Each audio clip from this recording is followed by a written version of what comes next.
6 अध्यायों में शिव पुराण का महत्व है। तो आज तो महत्व था, आज शिव पुराण का महत्व कथा तो कल से सुनाएंगे। कल की कथा में आप लोग सुनोगे भगवान का निराकार जो शिव पिंडी का पूजन करते हो कब से करने लगे।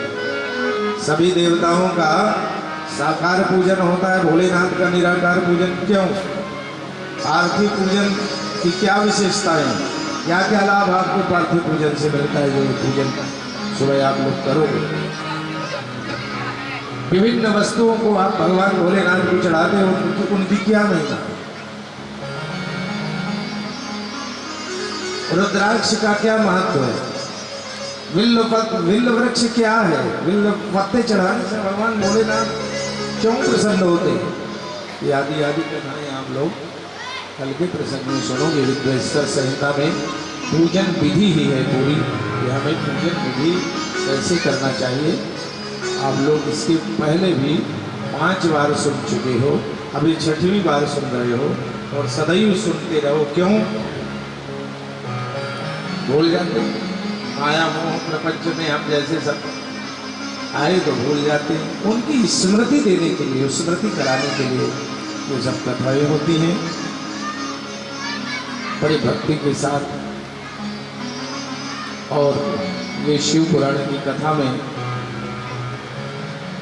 मुहूर्त बनवाकर, स्वयं मुहूर्त श्रावण का महीना बड़ा श्रेष्ठ माना जाता है शिव पूजन के लिए भी, शिव कथा का। श्रावण का महीना लगभग 6 महीने पहले हमसे पवन जी ने ये कार्यक्रम की डेट दी, 6 महीने, और नहीं और किसी को देते, क्योंकि 2 साल से तो जैसे आप लोगों के काम धंधे सब ढीले पड़े, तो आप लोगों के तो काम धंधे ढीले पड़े, यहाँ तो गौशाला चलाना मुश्किल पड़ गया। 2 साल कथा भागवत सब भी बंद हो गए। कैसे कैसे 2 साल वो ये ब्राह्मणों की वृत्ति कैसे चली, सबके ऊपर ये आपदा विपदा ये आई, लेकिन भगवान शंकर के ही द्वारा ये सब ठीक, उन्हीं की दी गई विपदा उन्हीं के द्वारा ये सब शांत होती है, वो शांति। और आज आपको हमें ध्यान नहीं है, लेकिन लगता है 5-6 साल हो गए, 5-6 साल पहले कथा हुई होगी, 4-5 साल पहले, 5 क्यों भी ना जी, 5 साल बाद आप लोगों ने हमें याद किया। हमें ये इस बात की प्रसन्नता है, शिव पुराण के वक्ता तो बहुत हैं। कभी दिल्ली में शिव पुराण के वक्ता हम ही होते थे, पार्थिव पूजन कराने वाली हमारी टीम होती। आज हमारे ही विद्यालय से, हमारे ही आश्रमों से निकले हुए आचार्यगण जगह जगह पूजा कराते हैं, उनको बड़ी प्रसन्नता। शिव पुराण की कथा, भागवत जी की कथा बहुत लोग कर लेते हैं, लेकिन शिव पुराण की कथा कम लोग कर पाते। अब भी शिव पुराण के वक्ता कम है, तो मुझे आप सबको हृदय से धन्यवाद देते हुए ये संकोच नहीं होगा कि हमारे घनश्याम जी, आप सब लोगों ने याद किया, हमारे पवन गुप्ता जी जो प्रधान जी हैं याद किया। 5 साल के बाद में भी नहीं बोले कि शिव पुराण सुनना है तो महाराज जी को बुलाएं। तो आपके क्षेत्र में ये 6ठी शिव पुराण की कथा आपके क्षेत्र, श्रावण में हमारी शिव पुराण ही हुआ करती, और लगभग 20 कथाएं, 20 से चाहे ज़्यादा हो गई। प्रशांत विहार और सेक्टर 16 में 15-16 कथाएं तो वहीं हर साल है। पहले प्रशांत विहार की धर्मशाला में हुआ करती थी। तो लगभग 30 वर्ष से 35 वर्ष से शिव पुराण की कथा सुनाने में भगवान ने आपके क्षेत्र में हमको ये सौभाग्य दिया है। तो शिव पुराण की जो कथा है सही मुहूर्त में, और जो विधान आचार्य ब्राह्मण कितनी भी कथा हम सुनाए हो पूरी नहीं होगी मंच से। पूरी कैसे होती है? श्लोकों के द्वारा।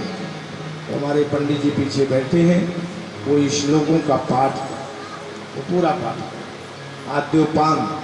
कितने श्लोक हैं? 24,000। आप बेचारे सुबह से शाम तक लगेंगे, तब वो 24,000 श्लोक पढ़ेंगे, पाठ करेंगे। जैसे आप लोग रामायण पढ़ते हो, ऐसे ही सुबह से शाम तक वो शिव पुराण वाचेंगे। तो वो शिव पुराण होना चाहिए, देवी देवताओं का पूजन होना चाहिए।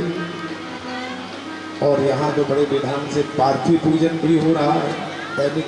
आज भी लगभग पहले दिन नहीं हो पाता, लेकिन हमारी ये नीलकंठ महादेव मंदिर सेवा समिति ये सक्रिय है, आज भी पूजन किया, आज का दिन भी गए करें।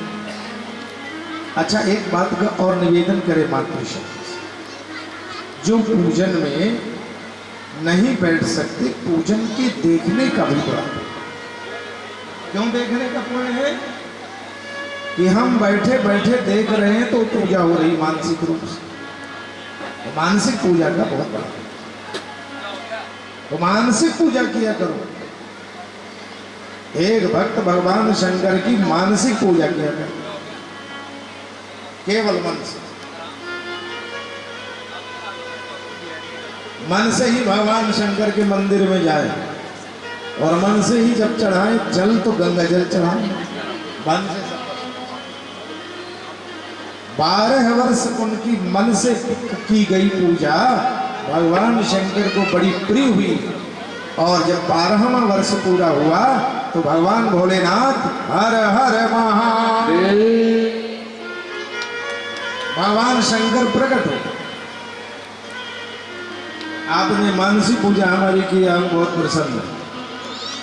और अब बलिदान दिया भगवान भोलेनाथ ने, तो ढंग से पूजा करनी चाहिए। जैसे भागवत जी में भगवान कृष्ण का जन्म मनाते हो, शिव पुराण में गणेश जी का जन्मोत्सव मनाया जाता है। भागवत जी में रुक्मिणी जी कृष्ण की शादी में उत्सव करते हो, भागवत जी में शिव पार्वती जी विवाह बड़ी धूमधाम से कथा। 12 ज्योतिर्लिंगों का बड़ा महत्व है, उनकी कथा आती है। ते जो उत्सव हैं, उन उत्सवों के साथ शिवमय बनकर, विकारों से रहित होकर, मन को एकाग्र कर भगवान शिव की कथा श्रवण करने से समस्त पाप से राहत दूर। गणेश मंत्र का जप हो और ओम नमः शिवाय, तो मातृशक्ति शिवाय नमः बोले और पुरुष वर्ग नमः शिवाय बोले। इस प्रकार से आप सब लोग शिवमय बन जाएं, अपने जीवन को धन्य करें। अब बढ़िया वो रुद्राष्टक का पाठ होगा।